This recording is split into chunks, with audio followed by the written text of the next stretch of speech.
इस लेक्चर में हम सेंट्रल लिमिट थ्योरम के बारे में सीखेंगे सैम्पलिंग डिस्ट्रीब्यूशन के लिहाज से। जो सेंट्रल लिमिट थ्योरम है उसको जानने के लिए पहले कुछ बातों का पता होना चाहिए। हमें पता होना चाहिए कि पॉपुलेशन और सैम्पलिंग डिस्ट्रीब्यूशन में क्या फ़र्क है। हमारे पास पॉपुलेशन है, पॉपुलेशन डिस्ट्रीब्यूशन, और हमारे पास सैम्पलिंग डिस्ट्रीब्यूशन है।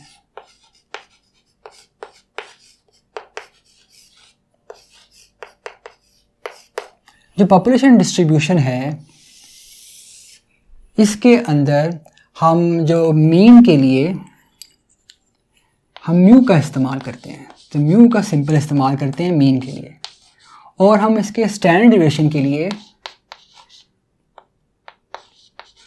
हम सिग्मा के सिंबल का इस्तेमाल करते हैं। और जो साइज़ है पॉपुलेशन डिस्ट्रीब्यूशन का, जो number of elements population distribution के अंदर होंगे, वो हम बड़े वाले एन का इस्तेमाल करेंगे, कैपिटल एन का। इन कंट्रास्ट टू दैट जो सैम्पलिंग डिस्ट्रीब्यूशन है इसके मीन को, जिसको हम कई दफ़ा मीन्स ऑफ मीन्स भी कहते हैं, इसके मीन को हम म्यू एक्स बार से रिप्रेजेंट करते हैं। इसके स्टैंडर्ड डेविएशन को हम सिग्मा एक्स बार से रिप्रेजेंट करते हैं। और जो साइज़ ऑफ सैंपल है सैम्पल डिस्ट्रीब्यूशन के अंदर हमारे पास बहुत सारे जो है सैंपल्स का मीन होता है। Basically sample distribution of means है, ऑफ सैंपल मीन्स है, इसकी हम इस वहाँ पे बात कर रहा हूँ। अगर जो हर सैंपल होगा जिसका हमने मीन निकाला हुआ है उसका साइज़ सेम होना चाहिए। तो जो साइज़ ऑफ सैंपल्स हैं, जो सैंपल साइज़ है इसके अंदर, सैंपल साइज़, उसको हम स्मॉल एन से रिप्रेजेंट करते हैं। जैसे हमने लास्ट जो एग्जांपल की थी उसमें हमने सैंपल साइज़ 4 का लिया था, जो पिछली वीडियो में हमने एग्जांपल की थी। अब हमें जब ये वाली बातें पता हों तो हम जो है 4 बेसिक पॉइंट्स लिख सकते हैं सेंट्रल लिमिट थ्योरम के बारे में। पॉइंट नंबर 1, पॉइंट नंबर 1 कहता है कि जो मीन ऑफ सैम्पलिंग डिस्ट्रीब्यूशन है वो इक्वल्स टू होगा मीन ऑफ पॉपुलेशन। और ये कहता है कि जो standard deviation of sampling distribution है वो इक्वल्स टू होगा standard deviation of population divided by square root of n. यहाँ पे जो है एन जो है वो सैंपल साइज़ है। बाय द वे ये वाला जो हमारे पास पॉइंट है, ये वाला पॉइंट आल्दो के सेंट्रल लिमिट थ्योरम इस्तेमाल करता है, मगर ये वाला पॉइंट सेंट्रल लिमिट थ्योरम से नहीं आया, ये वाला point law of large number से आया है। मैं यहाँ पे लिख रहा हूँ याद दहानी के लिए, ये वाला पॉइंट आया है लॉ ऑफ लार्ज नंबर से। ये हमारे पास जो है पहला की पॉइंट जो है सेंट्रल लिमिट थ्योरम के लिए वो पूरा हो गया। दूसरा जो पॉइंट है सेंट्रल लिमिट थ्योरम के लिए वो इस तरह से है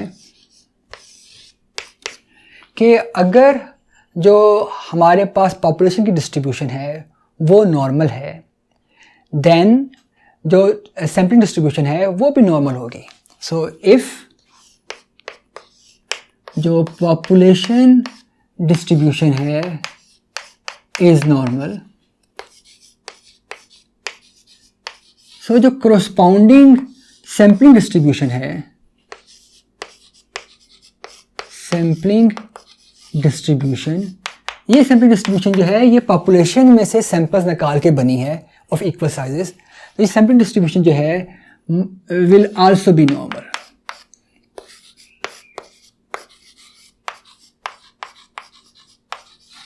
जर्मन लैंग्वेज में हम जो है नॉर्मल को नॉर्मल भी कहते हैं, तो विल आल्सो बी नॉर्मल। ये हमारे पास जो है सेकंड जो की पॉइंट है सेंट्रल लिमिट थ्योरम का वो हमने लिख लिया। जो थर्ड की पॉइंट है जो कि सबसे ज़्यादा अच्छा समझा जाता है और लोग बड़ी खुशी से बताते हैं और वाकई काफ़ी अमेजिंग है, वो कुछ इस तरह से है। If size of samples that means small n is greater than equals to 30, then sampling distribution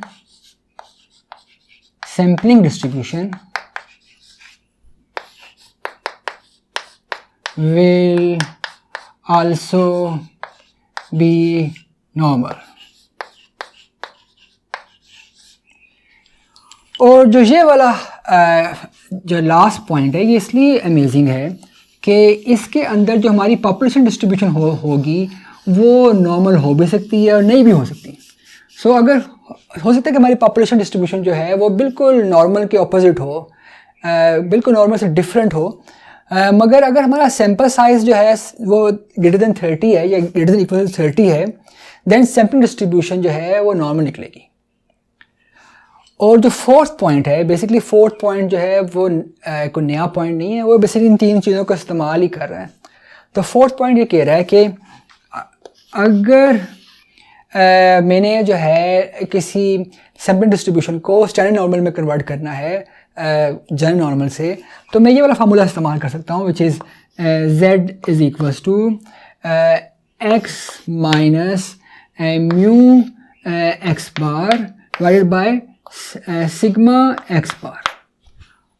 और क्योंकि हमें पता है कि जो म्यू है, यहाँ से पता लगा कि जो म्यू x बार है, यानी कि जो सैम्पलिंग डिस्ट्रीब्यूशन का मीन है वो पॉपुलेशन के मीन के बराबर होता है, और जो सैम्पलिंग डिस्ट्रीब्यूशन का स्टैंडर्ड डिवीजन है वो पॉपुलेशन के standard division divide by square root of n के बराबर होता है. तो हम इस फार्मूले को रीराइट कर सकते हैं कुछ इस तरह से कि ये वाला फार्मूला होगा equals to x minus mu over sigma population का जो है standard division divided by square root of n. So अब हम कुछ एग्जांपल्स करते हैं ताकि जो हमारा सेंट्रल लिमिट थ्योरम का कंसेप्ट है in the context of sampling distribution वो क्लियर हो जाए. सो इस एग्जांपल में हमें कहा गया है कि जो सैलरी है न्यूयॉर्क टीचर्स की वो ऑन एवरेज $70,000 पर ईयर है, और जो करस्पॉन्डिंग स्टैंडर्ड डिविएशन है वो $40,000 है. फिर हमें कहा गया कि एक सैम्पल साइज़ लिया गया टीचर्स का 33 टीचर्स का, और कहा गया कि क्या प्रोबेबिलिटी है कि based upon this sample size कि जो टीचर्स की सैलरी है वो एटलीस्ट 100K हो, यानी कि $100,000 हो. सो इसका सलूशन निकालते हैं. सबसे पहले तो हमारे पास उसने पूछा है कि प्रोबेबिलिटी कि x is greater than equals to $100,000, और यहाँ पे जो x है वो जनरल नॉर्मल डिस्ट्रीब्यूशन का रैंडम वेरिएबल है. सो इसका मतलब है कि हम इसको अगर CDF में कन्वर्ट करना चाहते हैं तो हम पहले लिखेंगे is equals to 1 minus probability कि x इज़ लेस देन जो है $100,000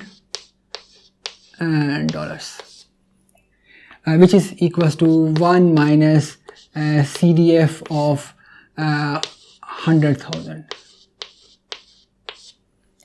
सो अब हम इसको चाहते हैं कि इसे स्टैंडर्ड नॉर्मल में कन्वर्ट कर लें, और स्टैंडर्ड नॉर्मल के लिए जो हमारे पास फार्मूला है वो इस तरह से है कि z is equals to x minus mu divided by sigma over square root of n.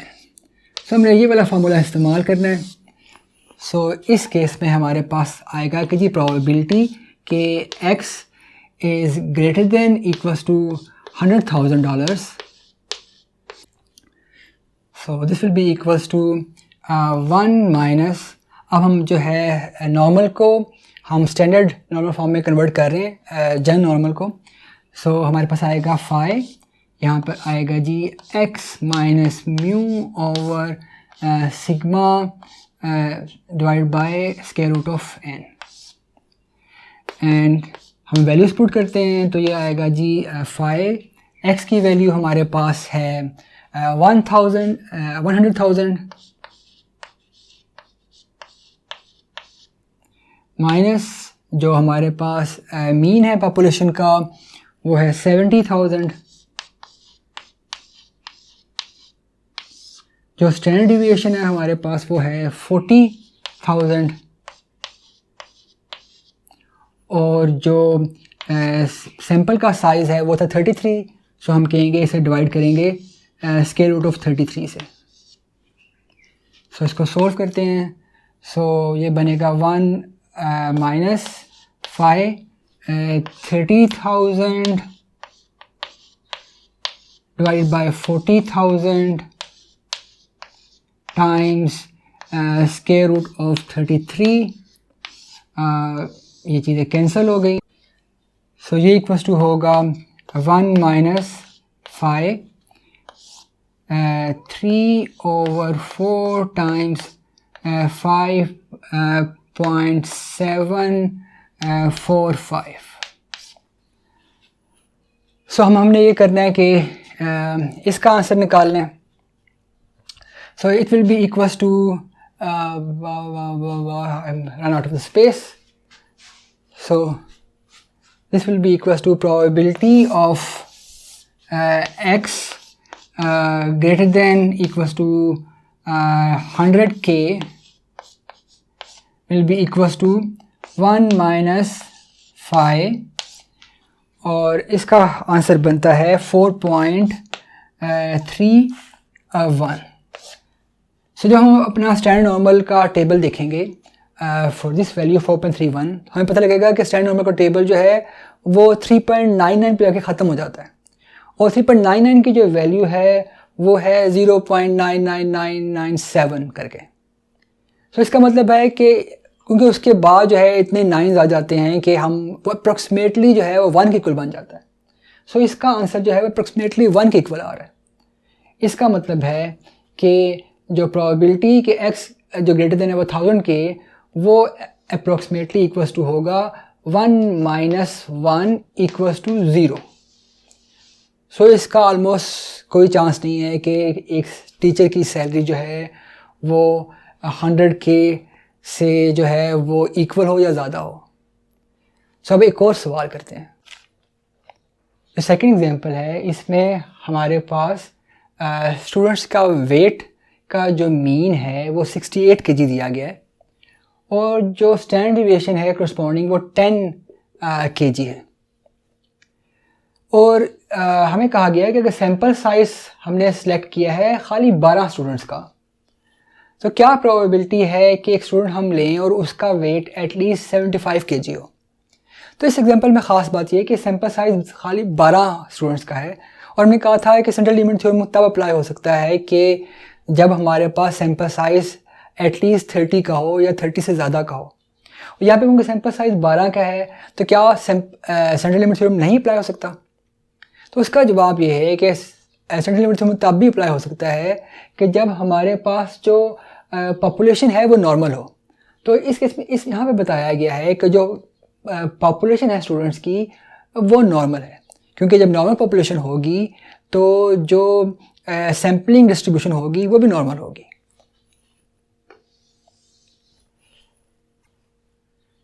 So solution once again हमारे पास जो प्रोबेबिलिटी फाइंड करनी है कि जो जनरल नॉर्मल डिस्ट्रीब्यूशन है वो उसका x जो है वो ग्रेटर देन इक्वल्स टू हो 75 kg के। इसका मतलब है इसको मैं ऐसे लिख सकते हैं कि इक्वल्स टू हो 1 minus probability x is less then 75 kg और इसको हम लिख सकते हैं कि यह है 1 माइनस जनरल नॉर्मल की फॉर्म के अंदर 75 which is equals to 1 minus phi x minus mu over sigma divided by square root of n। अब हम वैल्यूज पुट करते हैं। इसका आंसर आएगा जी 1 माइनस phi x की वैल्यू थी 75 जो हमारे पास पॉपुलेशन का मीन है वो गिवन है 68। जो स्टैंडर्ड डिविएशन है पॉपुलेशन का वो गिवन है 10 और जो सैम्पलिंग साइज़ है वो था 12। बस हमने इसको सोल्व करना है तो इसका आंसर आएगा 1 minus 75 minus 68 is I think 7 divided by 10 times square root of 12, which is equals to 3.46.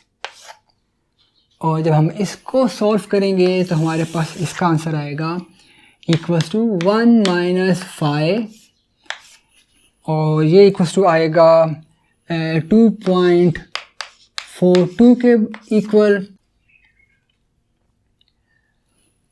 और ये इक्वल्स टू होगा 1 माइनस स्टैंडर्ड नॉर्मल का जो टेबल है उसके अंदर इसकी वैल्यू आती है 0.992224 और जब हम इसको सॉल्व करेंगे तो इसका आंसर आएगा 0.00776 के बराबर. So that's it for this video. See you next time.